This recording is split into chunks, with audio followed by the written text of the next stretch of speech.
주실 때 큰 은혜 받으시기 바랍니다. 나오실 때 할렐루야로 맞이해 주시기 바랍니다. 할렐루야.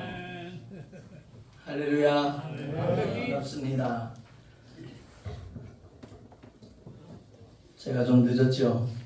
우리 본문이 히브리서 12장 14절에서 17절인데 14절 말씀만 먼저 한 번 더 합독을 하겠습니다. 시작. 모든 사람과 더불어 화평함과 거룩함을 하라. 이것이 없이는 아무도 주를 보지 못하리라. 아멘. 기도하겠습니다.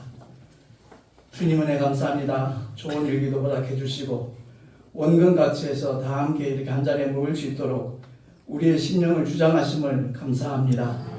우리 모두가 다 하나님의 말씀에 귀를 기울이는 시간 되게 하시고 주목하게 하시고 그 말씀대로 준행하리라 결단하는 하나님의 사람들이 되게 하여 주시옵소서.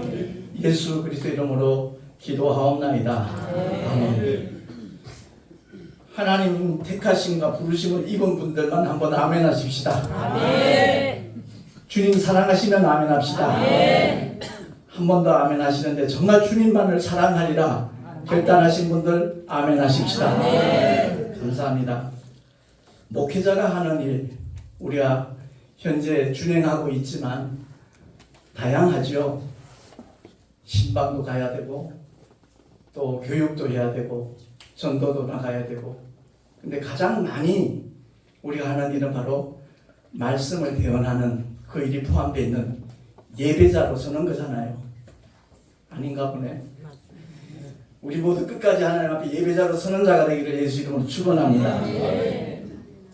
하나님의 은혜, 죄사함을 받고 구원의 반열에 들어가는 그 순간 그 기쁨과 감격이 결국 우리를 장악했고 하나님 앞에 쓰임받기를 결단한 마음으로 신학들을 공부하셨고 그리고 지금에 이르기까지 우리가 목회 현장에서 몸부림치고 있는 사람들이 저와 여러분 아니겠습니까? 근데 그 목회 현장을 우리가 살펴볼 때 처음에는 부교육자로 첫걸음을 내딛기도 했을 테고 또 어떤 분들은 처음부터 개척을 시작을 해서 정말 주님의 몸된 교회에 하나님의 영광이 가득하도록 구원받은 영혼들로 가득 채우려고 몸부림쳐 왔잖아요. 근데 쉽지 않더라고요. 만만한 일이 아니라는 거 아마 절감을 하고 있습니다. 어쨌든 목사님들이 가장 많이 하는 일은 말씀 전하는 일입니다. 바꿔 말하면 설교하는 그 부분이 굉장히 많이 차지하고 있죠. 물론 거기에는 기도가 전제 조건입니다. 기도가 따르지 않는 말씀 증거는 어떤 효험도 나타낼 수 없다라고 표현을 해도 아마 과언이 아닐 겁니다. 근데 중요한 것은 전 교회 다니면서 기도할 줄 모르잖아요. 그래서 기도회 모임에 열심히 참여하면서 하나님 앞에 어떻게 기도해야 될 것인가 또 무엇을 구해야 될 것인가 하나하나 깨달아지고 터득이 되어지잖아요. 근데 제 경우를 봤을 때는 가장 중요한 전제 조건이 내가 먼저 하나님의 말씀으로 가득 채워지지 아니하면 허탄한 것을 구할 수밖에 없는 그런 자리에 머물 수 있다 하는 사실입니다. 그래서 기도회 모임에 열심히 참여하는 것, 부흥회도 동참을 하고 아니면 기도원에 가서 집회 통해서 은혜도 받고 더 나아가서 또 산기도를 가서 기도의 어떤 능력을 구비하고자 하는 그런 과정 분명히 필요합니다. 그러나 꼭 기억해야 될 것은 그 단계에 머물러 있어서는 안 된다는 거죠. 그야말로 우리의 기도가 삶이 되기를 예수 이름으로 축원합니다. 쉬지 말고 기도하라는 그 말씀은 무시로 성령 안에서 기도하라는 말씀과 상통하는 말입니다. 여러분 삶의 현장에서 기도 시간 별도로 정해놓고 하나님 앞에 정말 간구하는 그 시간 얼마나 귀하고 아름답습니까? 근데 삶의 현장에서 또 목회의 현장에서 그것이 여의치 않거든요. 제가 가장 고민했던 문제 중에 하나가 바로 그런 문제였습니다. 10년 전에 알다시피 택시전도 시작하면서부터 그런 시간을 별도로 마련한다는 것 결코 용이하지 않더라고요. 그때 하나님께서 깨닫게 하신 말씀이 바로 성령 안에서 무시로 기도하라는 부르짖는 기도 필요하죠. 하나님과 독대하는 시간 분명히 필요하죠. 근데 삶의 자리에서 끊임없이 주님은 내 영 안에 와 계시니까 그 주님과 교통할 수 있는 하나님의 사람들이 더 많아지기를 소망합니다. 그리할 때 그 삶이 변화도 되더라고요. 끊임없이 주님이 내 안에 계시니까. 아닌 말로 운전을 하다가도 과속 카메라가 눈에 띄면 거의 100%다 속도를 줄입니다. 그 과속 카메라는 그렇게 의식하면서 우리 주님을 의식하지 못한다는 것, 정말 이건 넌센스죠. 정말 잘못된 거죠. 끊임없이 주님이 내 안에서 나의 일거수일투족뿐만 아니라 나의 중심까지도 살펴보시는 분이 저와 여러분의 아버지이신 줄로 믿습니다. 그 주님은 우리를 사랑하시되 독생자를 주시기까지 사랑하셨거든요. 그 사랑에 감복해서 그 사랑 내가 받은 사람으로서 다른 사람들에게도 이 사랑을 전해야 되겠다 하는 마음으로 신학교에 입학을 했을 것이고, 그리고 주의 종으로 기름 부음을 받을 때 뜨거운 눈물들 아마 흘렸을 거예요. 정말 주님을 만난 사람들이라면. 그래서 제가 오늘 말씀을 통해서 우리가 함께 상고하기를 원하는 것은, 예배의 목적은요, 하나님과의 화평과 거룩함인 줄을 믿습니다. 화평함과 거룩함을 없이는 결코 주를 보지 못한다는 이 말씀을 알게 모르게 대다수의 성도들은 그렇고 또 많은 목회자들도 농담으로 여겨요. 저는 농담으로 여긴 적 없습니다. 말은 할지 모르지만 삶의 자리에서는 농담으로 여기더라고요. 롯의 사위들이 그 하나님의 경고를 농담으로 여겨서 결국 망하듯이 우리가 주의를 한다고 하면서 만약 주님 앞에 외면당한다면, 주님께 버림받는다면 그보다 더 안타까운 일이 어디 있겠어요? 그보다 더 억울한 일이 어디 있겠다고요? 기왕이면 우리 모두가 다 예배를 드릴 때마다 하나님의 영광이 나타나지고 하나님께서 기뻐 받으시는 그러한 예배를 드릴 수 있는 저와 여러분 될 수 있기를 소망합니다. 아멘. 예수님의 제자들의 부르심을 한번 살펴봤으면 좋겠습니다. 성경 마태복음 4장 18절부터 20절까지 말씀입니다. 화면에 뜨지 않나요?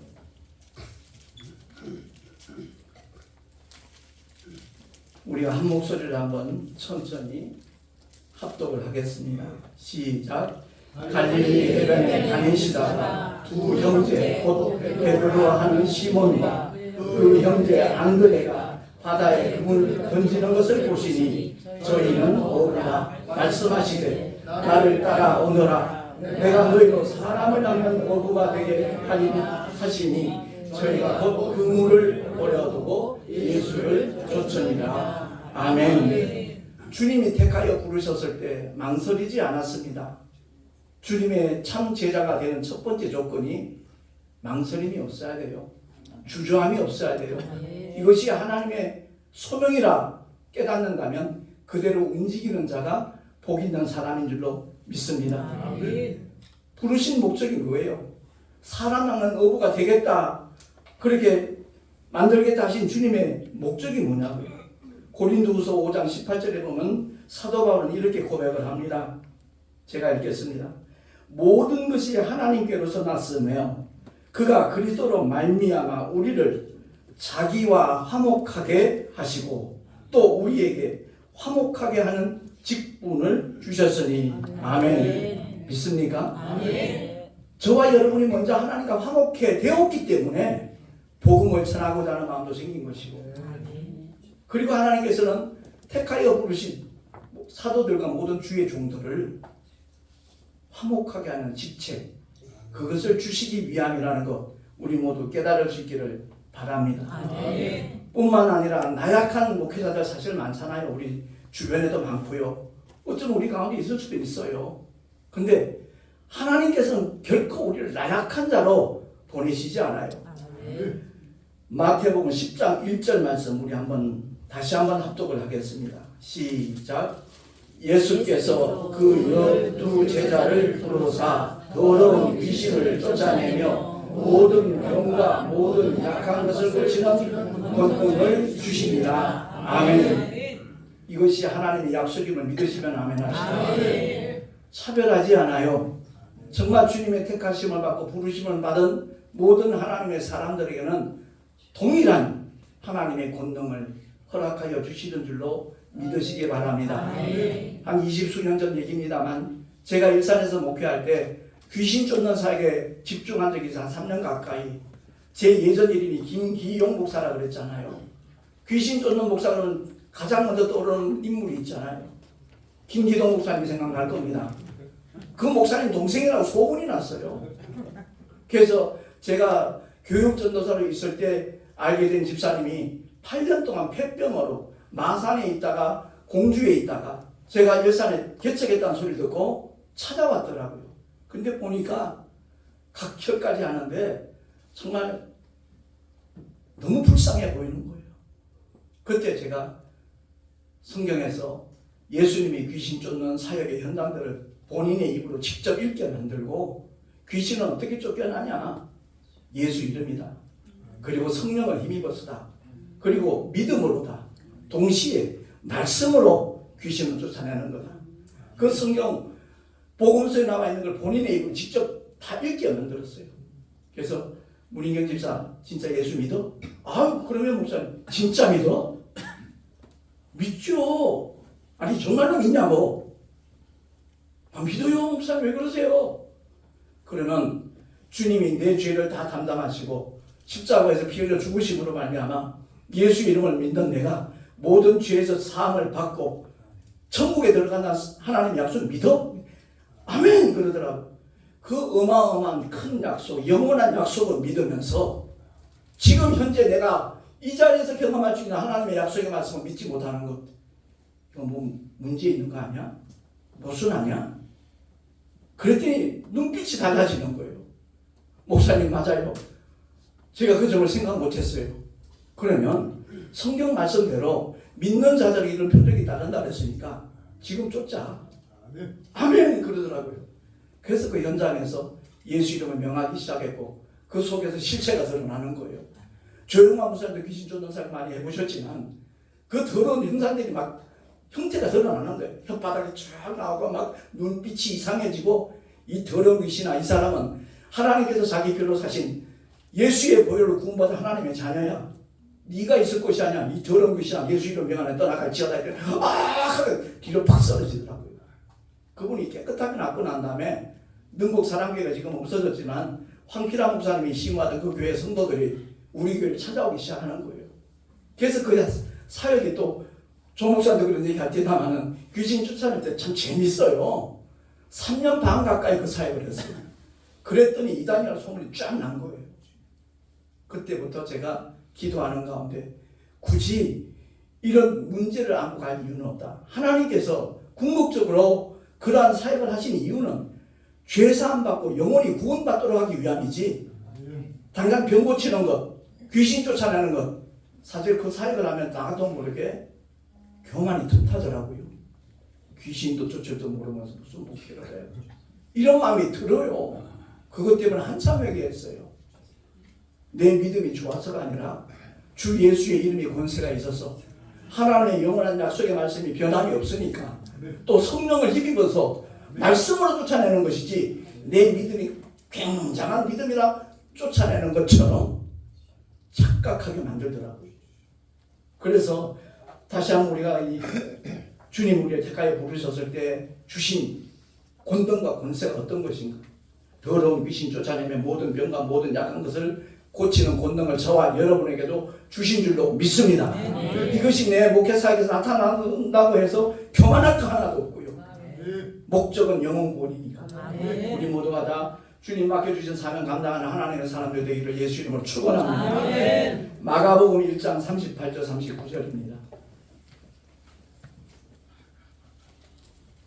다 같이 한 목소리로 합독하겠습니다. 시작. 이르시되 우리가 다른 가까운 마을들로 가자. 거기서도 전도하리니 내가 이를 위하여 왔노라 하시고 이에 온 갈릴리에 다니시며 저희 여러 회당에서 전도하시고 또 귀신들을 내어 쫓으시더라. 아멘. 주님의 공생의 사역 가운데 가장 많은 분포가 바로 귀신 쫓아내고 더러운 귀신들 쫓아낼 뿐만 아니라 병든 자를 고치는 사역이 분명히 복음서마다 이렇게 기록되어 있을 겁니다. 그 주님이 제자들이 직접 하신 말씀, 우리가 다른 가까운 마을들로 가자. 거기서도 내가 전도하려네. 이를 위하여 이 세상에 왔다라고 분명하게 밝혀주셨어요. 오늘날 많은 목사님들이 주님을 닮기를 원해요. 주님 가신 길을 따라가기를 원해요. 그런데 삶의 자리와 목회 현장은 무관해요. 주님은 이것 때문에 왔다 그랬는데 전도 안 합니다. 저도 전도 안 했습니다. 13년 전까지 저 전도 안 했어요. 성도들만 최근 했지요. 왜 전도 안 해? 왜 새로운 영혼들 안 데리고 와? 최근만 했지 전도 현장에 앞장서지 않았어요. 할 생각도 안 하셨어요. 그래서 하나님께서 콘으로 저를 놀았던 것 같아요. 효성동에 열방교회를 개척을 했는데 거기야 지하 50평에 꽤 넓었어요. 검도장이었어요. 바닥에 원목 그 비싼 한 1,000만 원짜리 바닥이 깔려 있는 거예요. 그러니까 말이 지하지 공기가 쾌적해요. 우리 교회 다녀가신 분 여러 분 계신데 지하 같지 않아요. 또 제 아내가 얼마나 잘 관리를 하는지 곰팡이 냄새 하나 안 나요. 2년 동안 열심히 전도했는데 그 지역 사람 가운데는 한 명도 우리 교회 들어와 본 적이 없어요. 왜? 지하니까 선입견이 있어요. 곰팡이 냄새 나겠지, 지저분하겠지, 그런 생각들을 가졌을 거예요. 근데 작은 교회 목사님들 한 30명 초청해서 목회자 세미나를 3차례 했거든요. 그때 오셨던 분이 바로 세소망교회 김완성 목사님이에요. 오셨다가 교회가 너무너무 아름답거든요. 근데 제가 그 말을 한 거예요. 교회 월세 밀렸더니 지금 빼달라 그런다. 난 여기서 계속 목회하고 싶다. 만약 어떤 전도 몇 개체만 있으면 택시라도 하고 싶다. 내가 운전을 즐기는 사람이라. 그때 그 말 듣더니 목사님 잘 만났습니다 이러는 거예요. 그래서 아니 왜요? 그랬더니 당신이 일에 서원하시죠. 그 출판사 사장님이었어요. 주의 종으로 부르심을 받고 난 다음에 목회를 시작하면서 그 출판사는 자기 동생한테 넘겨주고 목회를 시작했는데 늘 기도할 때마다 그런 마음이 들더라는 거예요. 책 만드는 달란트를 하나님이 주셨는데 내가 뜻있는 일을 한번 해보고 싶다. 그래서 24쪽짜리 칼라판으로 전도 소책자를 만들기 시작한 거예요. 직접 전국을 다니면서 전도하시는 부부 목사님이었어요. 만약 목사님이 되기 시작하면 최우선적으로 그 책 줄 테니까 승객들에게 한 권씩 나눠줘라. 그게 바로 문서 선교잖아요. 그래서 시작이 된 거예요. 솔직히 고백합니다. 제가 10년 이상 택시 하려고는 상상해본 적도 없어요. 기대하지도 않았어요. 근데 7년 동안 그분이 7만 권 주셨어요. 7만 권. 한 권에 1,000원씩만 따져도 7천만 원이에요. 그걸 오직 전도를 한다는 택시 선교사가 되니까 무상으로 지속적으로 보내주는 거예요. 대구 있을 때 받은 것만 하더라도 한 2만 권 이상 될 거예요. 그래서 참 그 목사님은 정말 평생 잊을 수 없는데 그분은 오히려 나보고 잊지 못하는데 왜요? 그랬더니 목사님 덕분에 TV 출연 2번 하지 않았냐고. 그 홍보 효과가 컸던 모양이에요. 아무튼 간에 저 역시도 전도에 대해서 무감각했어요. 그 사명을 뼛속 깊이 느끼지 못했어요. 근데 전도 현장에 들어서고 난 다음에 이 하나님께서 전도를 얼마나 기뻐하시는가 그 증거를 보여주시는 거예요. 대구서 택시 전도할 때 협동조합 택시를 했었는데 거기서 이제 터키에 17일간 선교를 가는데 일반적인 동남아 선교 이런 선교가 아니에요. 목숨 걸고 하는 선교예요. 튀르키예 그거 아시잖아요. 거기에 17일간 가는데 비용이 만만치 않아요. 250만 원. 그리고 내가 20일간 택시 운전을 못하니까 회사에 내야 될 돈이 한 200만 원 이상 되더라고요. 근데 하나님께서 믿음의 사람들 통해서 그 모든 문제까지 해결해 주셨어요. 할렐루야. 제 돈 한 푼 들이지 않고 튀르키예 17일간 선교여행 갔다 올 수 있도록 하나님 역사하시는데, 제가 놀라웠던 것은 그 목사님들을 3명 정도를 어떤 지역에 떨어뜨려 놔요. 그리고 3일 후에 다시 모여요. 그 3일 동안은 그 3분 목사님이 알아서 찾아다니면서 전도를 하는 거예요. 그때 하나님께서 증거를 보여주신 게 뭐냐면, 우리가 바울 기념교회에서 성찬식을 했거든요. 근데 그 영상을 찍은 것이 금방 막 삽시간에 퍼졌던가 봐요. 왜냐하면 너무나 감격스러워서 성찬식을 하면서 그날 제가 축도하는 모습까지도 이렇게 찍혔더라고요. 근데 다 목사님들이 예배 끝나자마자 서로 부둥켜 안고 엉엉 울었거든요. 무슨 사고가 난 줄 알고 그걸 동영상 촬영하고 다 번지기 시작한 거예요. 경찰들이 금방 나타났더라고요. 그래서 우리는 선교하는 목사들이다. 근데 여기 바울 기념교에 와서 성찬식을 하면서 너무 감격스러워서 눈물을 흘린 것이지 어떤 문제가 발생한 게 아니다 알았다고 여행 잘 마치고 가라 그러고 돌아가더라고요. 그러고 난 다음 3명에서 이렇게 이제 현장에 떠나서 전도를 시작하는데, 길가에 옷을 파는 젊은 아주머니가 있고 그 옆에 의자에 할머니 한 분이 앉아 있는 거예요.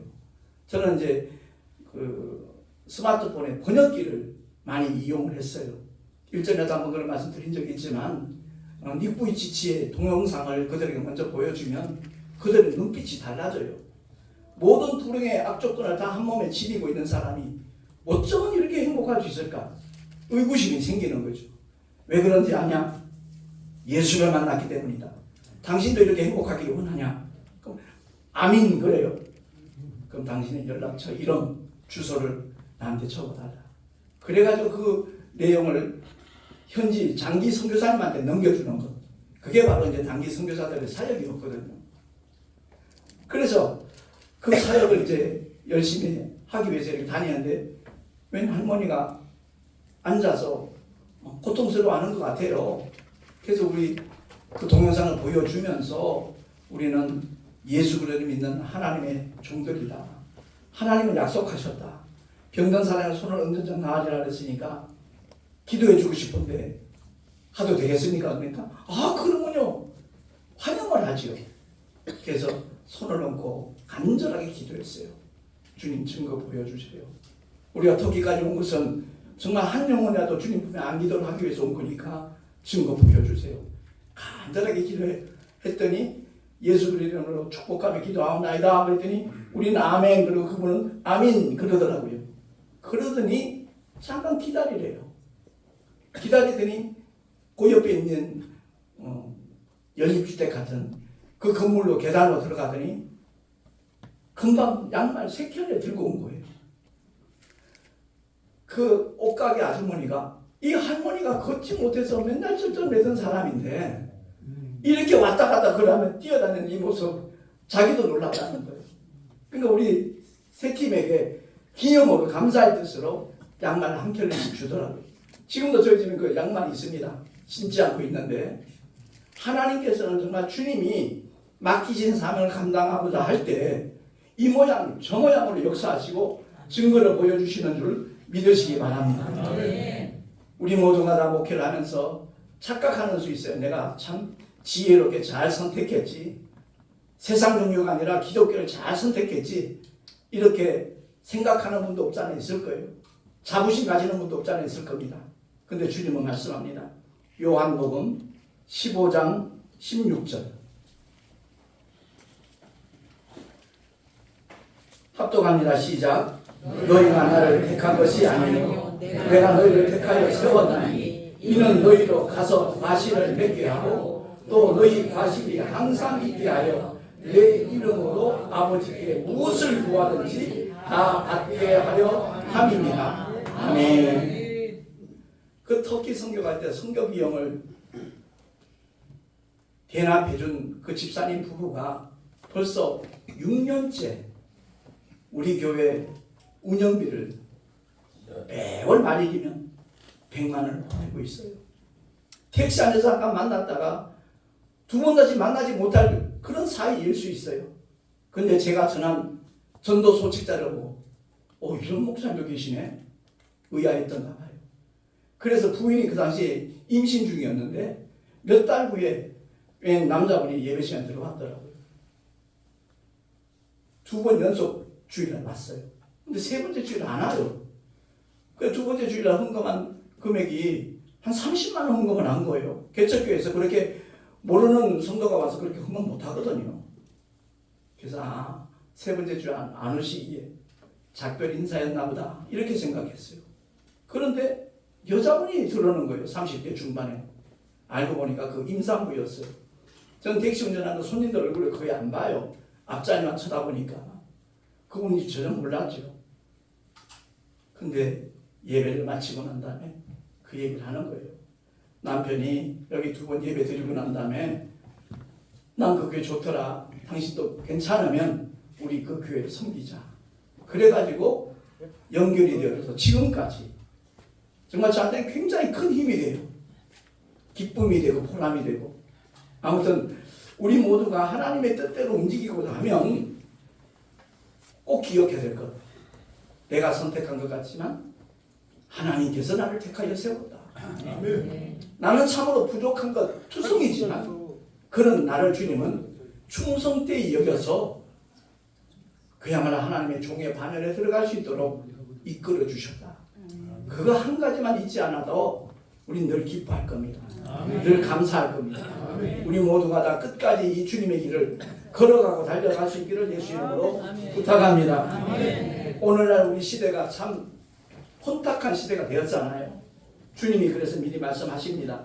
마태복음 24장 11절에서 14절 말씀 합독하겠습니다. 시작. 거짓 선지자가 많이 일어나 많은 사람을 미혹하게 하였으며 불법이 성함으로 많은 사람의 사랑이 식어지리라. 그러나 끝까지 견디는 자는 구원을 얻으리라. 이 전국 복음이 모든 민족에게 증거되기 위하여 온 세상에 전파되리니 그제야 끝이 오리라. 아멘. 온 세상에 복음이 전파될 때 그제야 끝이 온다고 그랬어요. 전 이 말씀 붙잡고 택시셔도 끝까지 하는 겁니다. 내가 세상 끝이 아니니까 정말 주님이 맡겨주신 사명, 우리 각자가 다 세상 끝까지 복음을 전하자 마음만 먹는다라면 주님께서는 분명히 돕는 조력자도 붙여주실 것이고 물질과 은혜와 능력까지도 분명히 풍성하게 허락하여 주시는 줄로 믿습니다. 오늘날 이단들이 얼마나 판을 칩니까? 최근에 만난 어느 여자 성도가 한번 차를 대접하고 싶다고 전화가 왔어요. 그래서 인천에서 이제 연수동 쪽에서 만났어요. 2분이 왔더라고요. 여자분 2분이 왔는데 이제 음료 건강에 좋은 목을 많이 쓰니까 도라지 액기스 같은 그런 선물하고 2가지를 이렇게 선물을 해가지고 포장을 해갖고 왔더라고요. 그러면서 실토를 해요. 목사님 같은 분 처음 봤습니다. 저는 사실 신천지 교인입니다. 2 사람 다 신천지 교인이에요. 아 그래요? 저는 제일 이해 안 되는 부분이 바로 제일 안타까운 부분이 바로 그 이만희 씨 메시지를 듣고 거기에 감동되고 동조한다는 그 자체가 나는 도무지 이해가 안 되는 사람입니다. 코로나가 대구에서 시작됐을 때 바로 신천지를 통해서 번져나가기 시작했고 많은 문제를 일으키고 있는 거기에 머물러 있다는 것 자체가 나는 이해가 안 됩니다. 2분의 영혼이 나는 불쌍히 여겨집니다. 저는 직설적으로 말을 했어요. 그 메시지가 나름대로 좀 충격이 되었던 것도 사실이고 목사님처럼 전도하는 목사님을 보니까 기존 기독교를 무조건 욕하고 비판만 했는데 우리가 다시 생각해 볼 부분이 있다라는 느낌이 들어서 사실 목사님을 뵙고자 했습니다. 그래서 그날 한 시간 가까이 얘기를 했더니 목사님 유튜브 설교 계속 듣겠습니다. 지금 한 달쯤 됐어요. 지난주에도 또 한 번 만났어요. 또 다른 분 한 분이 같이 왔더라고요. 근데 같이 온 그분은 연합기독교 방송 아시잖아요. 박찬영 목사님 그 교회에 출석하던 집사님이었어요. 근데 그 집사님 역시도 한국교회의 현상을 보고 낙심하고 실망이 되니까 신천지는 좀 다를까 하는 마음으로 거기 갔다는 거예요. 그러고 난 다음에 그분들이 식사 대접을 해서 점심을 맛있게 먹고 난 다음에 세 사람 모두 지금 우리 교회 주일예배 동영상을 설교를 듣고 거기에 대한 느낀 점도 계속 문자로 보내주고 있고 그런 관계가 되었는데 저는 솔직히 그래요. 신천지 웃었고요. 하나님의 교회 더 웃었고요. 거기에 미혹되는 영혼들 너무너무 불쌍하다고 생각하는 사람 중에 하나입니다. 만약 내가 강남나무다 내가 보혜사다 이렇게 말하는 작자가 있다면 그 사람은 100% 이단입니다. 동의 안 하시네? 그렇게 말하는 사람이면 100% 이단임을 적그리스도임을 인정하시기 바랍니다. 주님 다시 오실 때 은밀하게 오시지 않아요. 2000년 전에 은밀하게 오셨어요. 왜? 그래야 주님이 십자가에 못 박혀 죽을 수 있는 길이 있으니까. 그렇습니다. 주님의 제자들 하나같이 별 볼품 없었잖아요. 어부들이고 셀이고 정말 보잘것없는 그들이 예수를 주님이라고 메시아라고 부르면서 따라다니니까 그 꼴이 무서웠던 거예요. 결국 군중들이 자기가 처음에 하나님의 은혜를 체험했을 때는 할렐루야 그랬지만 자기의 생각들과 다른 방향으로 주님이 걸어가시니까 군중심이 십자가에 못 박아소서 못 박아소서 빌라도가 저게 아니다는 걸 알면서도 어떤 밀란이 일어날까 봐 결국 내놓잖아요. 그렇습니다. 우리 모두가 다 분명히 알아야 될 사실 주님은 온 세계가 다 알 수 있도록 볼 수 있도록 재림하시는 줄로 믿으시기 바랍니다. 그것만 알아도 그리고 사도행전 말씀처럼 때와 기한은 너희 알 바 아니라고 그랬어요. 근데 왜 거기에 관심을 가지나 몰라요. 언제 재림하신다. 원주 치악산 쪽에 재림하신다. 20수년에 그런 일이 있었잖아요. 과천에 있다. 정신 나간 인간들이 한둘이 아니에요. 이유가 뭐죠? 성경을 몰랐어요. 성경을 몰랐어요. 동의 안 하시는데. 성경을 몰랐습니다. 성경만 제대로 알면 절대 미혹될 리가 없습니다. 우리 모두 성경의 전문가가 되십시다. 성경 구조 똘똘 암송하라 그런 뜻이 아니에요. 성경에 나타난 성경 전체에 나타난 하나님의 뜻을 안다면 엉뚱한데 마음 뺏기지 않습니다. 집중해서 하나님의 말씀에 우리가 주목하면요 주님이 일러주신 말씀이 진리잖아요. 구약은 천사가 전해준 하나님의 말씀은 진리가 아니고 율법이에요. 죄의 법이에요. 죄와 사망의 법이에요. 정죄의 법이에요. 그 법은 성령께서 절대 변호하지 않아요. 증거하지 않아요. 유대인들은 어머니의 품에서 율법을 마스터하는 거예요. 오직 성령 하나님은 하나님의 아들 예수 그리스도를 통하여 선포된 하나님의 말씀 이를 가리켜 진리라고 하잖아요. 진리를 변호하고 증거하기 위해서 오신 분이 보혜사 성령 하나님인 줄로 확실히 믿으시길 예수 이름으로 축원합니다. 그렇다면 진리의 말씀으로 무장하세요. 100독을 하든 200독을 하든 300독을 하든 끊임없이 읽어 놓으면요 주님이 증거해 주셔요. 그 말씀을 확실하게 확증을 해 주시더라고요. 그러므로 우리 모두가 다 거짓 선지자 이단들이 판치는 이 시대에 오직 진리만을 변호하는 하나님의 신실한 종으로 끝까지 쓰임받기를 예수 이름으로 축원합니다. 마태복음 24장 44절부터 47절까지 시작. 이러므로 너희도 예비하고 있으라. 생각지 않은데 인자가 오리라. 충성되고 지혜 있는 종이 되어 주님에게 그 집 사람들을 맡아 때를 따라 양식을 나눌 자가 누구뇨? 주인이 올 때 그 종에 이렇게 하는 것을 보면 그 종이 복이 있으리로다. 내가 진실로 너에게 이르노니 주인이 그 모든 소유를 저희에게 맡기리라. 아멘. 믿습니까? 아멘. 어떤 자에게? 때를 따라 양식을 나눠주는 자에게. 그 때를 따라 양식을 나눠주는 사람들이 바로 주의 종들이잖아요. 제가 한국교회를 볼 때 참 안타깝게 충격적인 사건을 한번 경험한 적이 있는데 벌써 한 20년도 더 지났네요. 다름이 아니라 한국교회가 그 당시에 5만 교회가 넘었는데 주일날 똑같은 설교를 하는 교회가 3천 교회가 넘는다는 얘기에 제가 깜짝 놀랐어요. 이게 무슨 얘기예요? 어디에다가 20몇만 원 내면 1년 동안 새벽 예배 설교문까지 온다는 거예요.